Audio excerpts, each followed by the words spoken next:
Your Majesty, Excellencies, ladies and gentlemen, dear friends, it's an honor to again, and privilege to again be able to welcome you back to Davos, Secretary General of the United Nations, Antonio Guterres. We are all very grateful, Mr. Secretary General, that despite all the challenges, you continue to stand up for the UN Charter, international law, and also the humanitarian principles. We are also very much looking forward to your summit of the future in September, and you can count on us also for our full support. We know that these are very challenging times. We are having this annual meeting against the most complicated geopolitical backdrop in decades. And we also know that we're lagging behind when it comes to reaching the Sustainable Development Goals by 2030. Mr. Secretary General, at the beginning of this year, I invite you to share with us again your assessment of the state of the world. Please welcome the Secretary General of the United Nations, Antonio Guterres.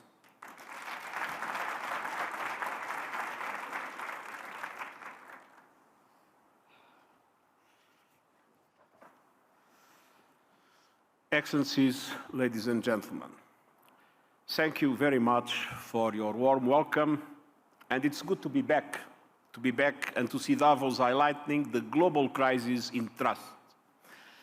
I believe this crisis is the direct result of a paradox facing our world. In the face of the serious, even existential threats posed by runaway climate chaos and the runaway development of artificial intelligence without guardrails, we seem powerless to act together. As climate breakdown begins, countries remain hell-bent on raising emissions. Our planet is still heading for a scorching 3-degree increase in global temperatures. Droughts, storms, fires, and floods are pummeling countries and communities. Before traveling to the United Nations climate talks in COP28 in Dubai, I saw for myself the dramatic receding of Himalayan glaciers and the accelerated melting of the ice sheet in Antarctica. And here in Switzerland, glaciers are disappearing before our eyes. Some are gone forever, and others have lost 10% of their volume in just the past 2 years. Such rapid changes should disturb us all. 2023 went down as the hottest year on record, but it could be one of the coolest years on the future. The media has recently reported that the US fossil fuel industry has launched yet another multi-billion-dollar campaign to kneecap progress and keep the oil and gas flowing indefinitely. Let me be very clear again. The phase-out of fossil fuels is essential and inevitable. No amount of spin or scare tactics will change that. Let's hope it doesn't come too late. But we must now act to ensure a just and equitable transition to renewable energy. At the same time, every new iteration of generative AI increases the risk of serious unintended consequences. The technology has enormous potential for sustainable development, but as the International Monetary Fund has just warned us, it is very likely it will worsen inequality in the world. And some powerful tech companies are already pursuing profits with a clear disregard for human rights, personal privacy, and social impact. This is no secret. Now, these two issues, climate and AI, are exhaustively discussed by governments, by the media, and by leaders here in Davos. And yet, we have not yet an effective global strategy to deal with either. And the reason is simple. Geopolitical divides are preventing us from coming together around global solutions for global challenges. Little wonder that people everywhere are losing faith in governments, institutions, and financial and economic systems. Dear friends, at times of existential peril in the past, the world was able to come together to mitigate risks. Even during the Cold War, the world faced terrible regional conflicts, moments of great danger, but there were systems in place to promote predictability, including initiatives on arms control and nuclear hotlines. Today, many of these systems have been eroded or undermined. Instead of nuclear disarmament, there is talk of nuclear rearmament.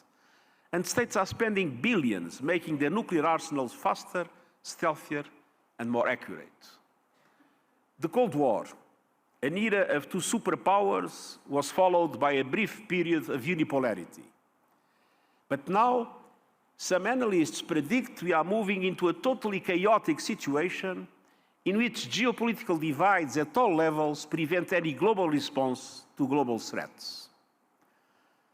But I strongly believe it is possible to prevent this disastrous scenario.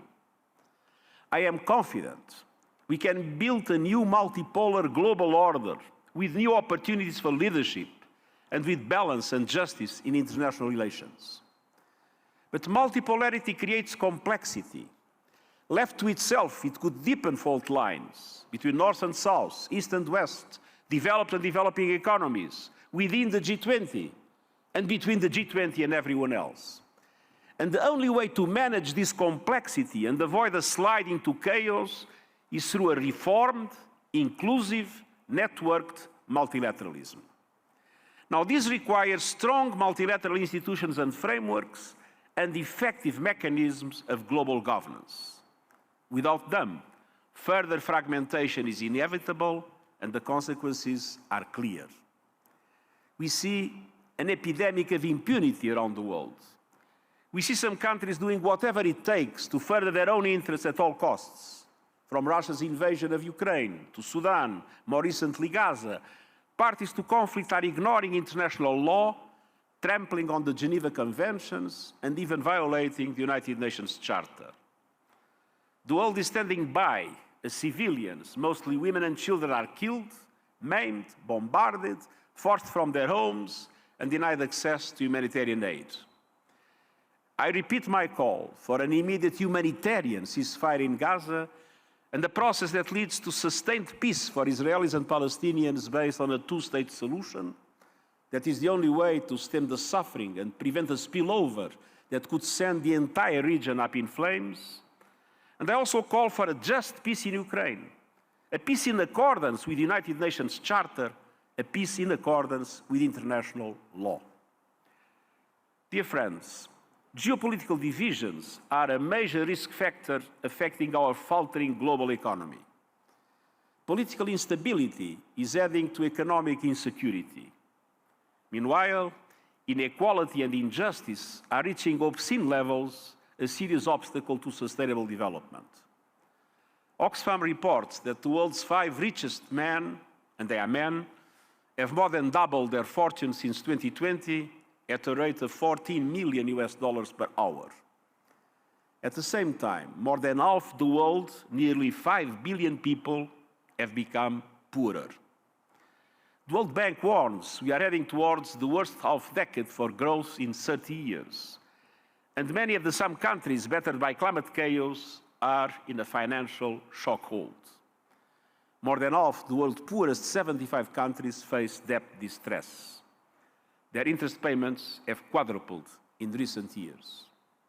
After decades of reductions in poverty and hunger, progress has slowed and in some countries gone into reverse. And this is fueling resentment and anger. Dear friends, when global norms collapse, so does trust. And I'm personally shocked by the systematic undermining of principles and standards we used to take for granted. I'm outraged that so many countries and companies are pursuing their own narrow interests without any consideration for our shared future or our common goals. And I'm certain that unless we take action, we can expect much, much worse. So let's be clear, rebuilding trust is not a slogan or a PR campaign. It requires deep reforms to global governance to manage geopolitical tensions during a new era of multipolarity. And it is essential to building a safer, more stable and prosperous world.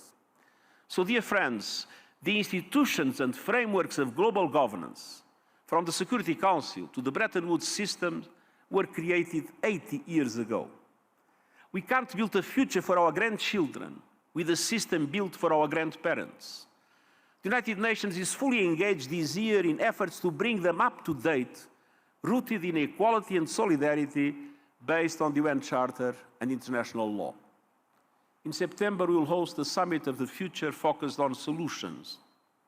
And the summit will consider essential reforms to the global financial architecture to make it responsive to today's challenges and representative of today's world. Countries in the global south, they were under colonial rule when the system was created, and so they have today a minimal weight. Reforms to the Security Council and the proposed new agenda for peace would also help to prevent and resolve conflict, rebalance geopolitical relations, and give developing countries a proportionate voice on the global stage. And the Global Digital Compact can turbocharge the SDGs and help to close the digital connectivity gap, share data, and build digital public goods. The private sector is in the lead on AI expertise and resources. And you need the private sector's full engagement in our multi-stakeholder effort to develop a governance model that is networked and adaptive. I believe the UN should play a central convening role. The advisory board I created on artificial intelligence has already made preliminary recommendations on AI governance that tap the benefits of this incredible new technology while mitigating its risks. And we need governments urgently to work with tech companies on risk management frameworks for current AI development and on monitoring and mitigating future harms. And we need systematic effort to increase access to AI so that developing economies can benefit from its enormous potential. We need to bridge the digital divide instead of deepening it. Rebuilding trust will not happen overnight, but I'm convinced that it's both essential and possible. And I urge you to influence, to prevent further damage, and to get our world back on track to safety, to prosperity, and peace. And I thank you.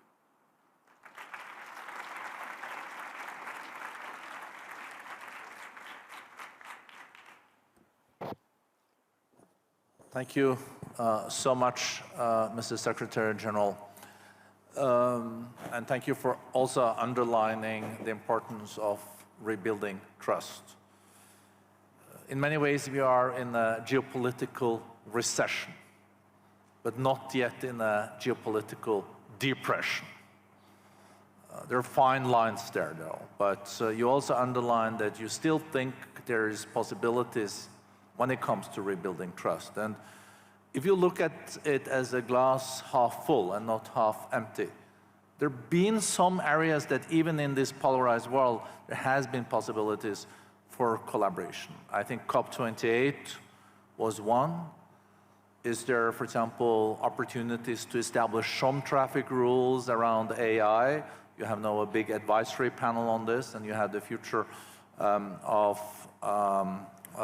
our planet, the future summit coming up in September. So looking at this, where are the areas you still think short-term, medium-term, there is a possibility for collaboration even in this polarized world? Well, first of all, we are in a particularly difficult moment of geopolitical divide when looking to peace and security. I would say before the COVID, we had divides among the P5, but those divides were not a threat to global peace and security. They would make it difficult to solve crises here and there in different parts of the world. With the Russian invasion of Ukraine and with the present situation in the Middle East, the P5 are deeply involved in situations that really correspond to serious risks to global peace and security. And this is an area where I do not see much easy progress before we solve these two problems. And in my opinion, we must solve the Ukraine-Russia problem with full respect to the UN Charter and to international law. And in my opinion, we need to solve the Israeli-Palestinian question with the possibility to take this problem and make it an opportunity for the two-state solution to be finally something credible and something that can mobilize the two communities to live together in peace and security. So I'm not optimistic about immediate impacts on peace and security, but I think that a lot can be done on the economy, a lot can be done on climate, and a lot can be done on technology. But for that to be possible, I believe we need a very serious negotiation between developed countries and the emerging economies. Some people say it's between the US and China. I think that is too simplistic. The US doesn't represent the whole of the developed world. I mean, Europe and the US have different positions on several issues, and China doesn't represent India, Indonesia, and several other countries. But the truth is that we live in an economic system that was designed after the Second World War and basically designed by the developed countries. And we see the emerging economies with a bigger and bigger weight in the global economy, but not a similar weight in the institutions that rule the global economy. So there is an area of reform in which this discussion is essential, and there is a serious negotiation on trade, on climate, and on technology that these two blocks need to be able to establish. The UN is a platform for that. The G20 is another platform for that. There was some progress in the last G20 on some aspects of reform of multilateral development banks, but we need to go much further. And we need to use the G20 and we need to use the Summit of the Future to look more seriously into how, in these aspects, global economic governance, technology, and especially AI, and climate, the emerging economies and the developed countries that still have, in many aspects, contradictory interests can effectively come together in compromise. And we will be supporting it as much as we can. And the other area that is essential is, I mean, yesterday Rebecca Greenspan in another meeting was saying that we have the rich, the big, and the rest of the world. We need to create the level of reforms and the level of mechanisms to support those countries, and they are the majority of the developing countries, normally of smaller dimension, that are drowning in debt, that have no chance to recover from the COVID and from the impacts of the invasion of Ukraine, inflation to prices, high interest rates, that are in a very dramatic situation, unable to implement the Sustainable Development Goals. And there, I think, a lot needs to be done.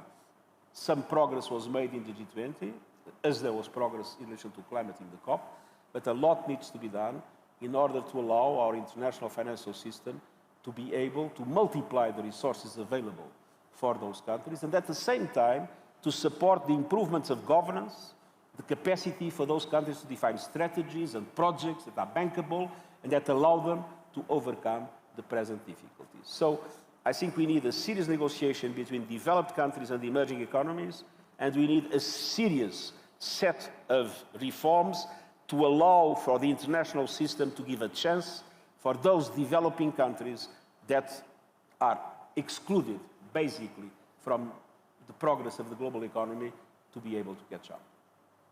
Thank you. You said in your speech that I'm personally shocked by the systematic undermining of principles and standards we used to take for granted. I guess you're also then referring to the period that we call the post-Cold War period, where countries mainly were sticking to these principles. That period is now past. We are between orders. We had that order, and we are embarking into a new order. How to avoid that the new order is like the jungle growing back? How are you worried about that? Or are you convinced that the principles of reforms of the multilateral system and that we build a more inclusive order, also build on the main principles, UN Charter and international law, is possible. You said, if I remember right in your speech to the General Assembly in September, you said something to the effect that multipolarity is fine, but multipolarity without multilateralism and international law is not a good idea, and we tried that in Europe 150 years ago. So we are no longer in the bipolar world, and we are no longer in unipolar world. I lived both. Bipolar when I was a young politician, the unipolar world when I was prime minister. So I lived in the very center of the events. This is no longer the case. But the question is, it's not yet clear what kind of world will it be. I do believe multipolarity is a positive thing. To have a world in which you have the United States, you have the European Union, you have Japan, you have China, you have India, you have Brazil, you have the African Union. I mean, this is something that, in my opinion, creates the conditions for equilibrium and for opportunities for all. But it is also true that when multipolarity is not accompanied by multilateral governance mechanisms, the contradictions within a multipolarity world multiply the chances of conflict. And that is the risk we are facing at the present moment. And there is one thing that is very interesting. I mean, with the lack of influence that the P5 members, the permanent members of the Security Council, that today have much less influence, with the exception of the Russian invasion of Ukraine, that was a direct intervention of one of them. But if you don't take that into account, if you look at what's happening in different other parts of the world, you have to recognize that today you have medium-sized powers that have more influence in what's happening than the big powers. Countries like Israel, Iran, Turkey have proven to be much more influenced in the crises that I have to manage in the recent past than the P5 members of the Security Council that fight for weeks and weeks to get a text in which they can agree on something. But in the end, the influence on the reality in the ground is much smaller than the influence of those mid-sized powers. And this is creating an environment of a certain impunity, an environment in which everybody thinks they can do whatever they want. And this is the problem of the principles that are forgotten. I mean, the Charter must be respected. International law must be respected. And today there is total impunity in relation to violations of the Charter, to violations of international law. The norms that are necessary to regulate economic systems must be respected. And today we see a trend to forget about those norms or to put them into question. And I think that an essential component of building trust is exactly to make sure that with the reforms that are needed for the institutions to be truly representative, which is not yet the case, do those reforms, but at the same time make sure that you create the instruments of accountability for law to be respected, the Charter to be respected, norms to be respected, predictability to exist in international relations. I think that deserves... It's not going to be easy. No, but I think it deserves an applause. You said, Mr. Secretary General, that international law has to be the basis for peace in Ukraine. And you also said that to really move forward on peace and reconciliation, one has to solve Ukraine and then Gaza. Those impulses have to be broken. But let's deal with Ukraine first. Is there any chance that international law and respect for territorial integrity will be applied anytime soon in Ukraine? And you visited Kiev and you visited also Moscow, and you see how difficult this is. If we start to accept that the territorial integrity of countries is expendable, we will create chaos in the world. There are so many countries around the world that have potential revendications about territory of other countries. There are so many situations where minorities can at a certain moment claim that they should belong to another country. it's absolutely essential that the principle of the territorial integrity of states is respected. Of course, we know that states are not perfect. History has been what it has been. It took centuries in Europe to create the borders that we have now. But I think those that led the African emergence were wise when they said that it was essential to respect the borders, even if the borders had been drawn by colonialism, even those borders were not corresponding to the reality of the societies as they were. But the moment that we start thinking that we can change, redesign, we are in deep trouble. So I think that to reaffirm the principle of territorial integrity of Ukraine and of any other country is essential. This is not going to be easy. No, the situation is difficult. It is. But principles are something we need to preserve in all situations. I know you're speaking at another event in 5 minutes, but I also mentioned Gaza. You mentioned also a two-state solution. Is there, based on the humanitarian catastrophe we're seeing unfolding now in Gaza, do you possibly see some new momentum coming out of this for a two-state solution? Also in a regional context. We know there is an Arab peace plan that also will guarantee recognition of Israel from all the Arab states and their security, but here I think there is a lot of obstacles also down the road. Well, let's be clear. We have a part of the world, we have with a few million of Israelis and a few million of Palestinians. They cannot liquidate each other. They need to be able to live together in that territory. And I think that the progressive relaxation of the interest of the international community led to a situation in which hope started to be lost. What has happened was horrible. Horrible, first of all, the barbaric attacks of Hamas, horrible what's happening now in Gaza, but this shows that something drastic needs to be done to make sure that these two communities can live together, and the only way for these two communities to live together in peace and security is if each one of them has a state. So I believe that the present situation has demonstrated that the two-state solution is an absolutely essential way to solve this problem and an absolutely essential way to preserve a minimum of peace and stability in the region.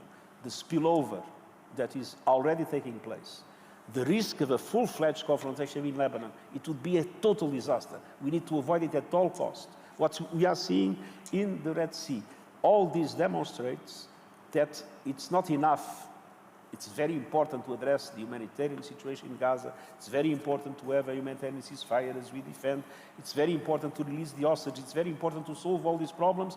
But we need to find once and for all a total commitment of the international community for a two-state solution to exist in Israel and Palestine as the basis for a stable and peaceful Middle East for the benefit of everybody. Big thank you to the Secretary General. Thank you for joining us again.